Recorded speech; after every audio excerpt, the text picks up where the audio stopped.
Ayan mga kaborda. Singit muna tayo ng polo shirt. Ras kasi kaya pinahintro muna natin yung barong. So, yan,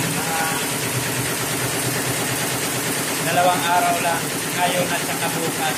Kasi yung ginagawa natin is bali 600, ay kulang-kulang 700 mga kaborda. So, dalawang araw lang to. Kasi madali lang naman mga kaborda. Pang color lang naman, kaya 2 days. Hindi nga ata aabutan bukas maghapon tapos na tong 600 na SNR color. So, ayan mga kaborda.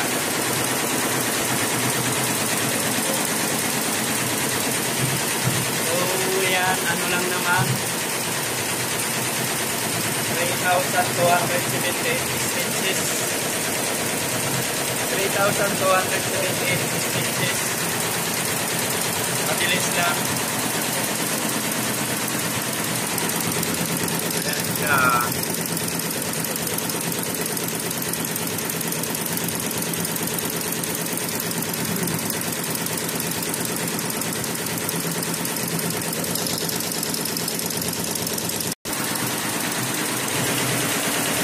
Bukas pag natapos ito mga kaborda, continuous ulit na dito yung mga barong na ginagawa. Kasi doon sa kabila, loaded kasi doon. Kaya ito, yung client natin nagpaano kahapon lang ng hapon dinala. So ayan, na production agad kasi rush to. Kaya so yung ano naman din, yung barong, so yung isang design na ginagawa dito tapos na, nung natapos, sinasalang ko agad. So kanina pa lang ito,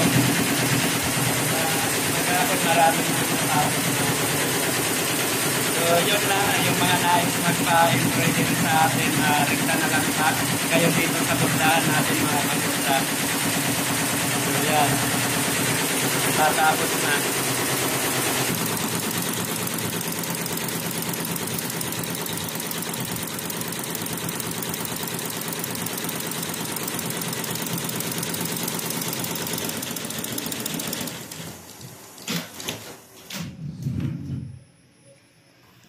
So, ilabas natin.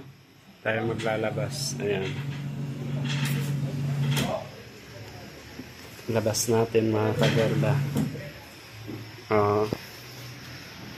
Tapos na ang isang salang SNR mga kaborda.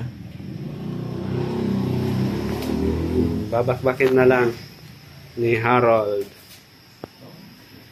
So, yun lang mga kaborda. At basta yung mga nais magpa-embroidery sa atin, rekta na lang kayo dito sa DMTH Embroidery Service. So, rekta kayo sa akin mga kaborda para pag-usapan natin yung magiging due date kung kailan matatapos yung project nyo mga kaborda. So, yun. Dinala kahapon, production niya yun. Bukas matapos na mga kaborda. 600 pieces SNR polo shirt. So, bye-bye.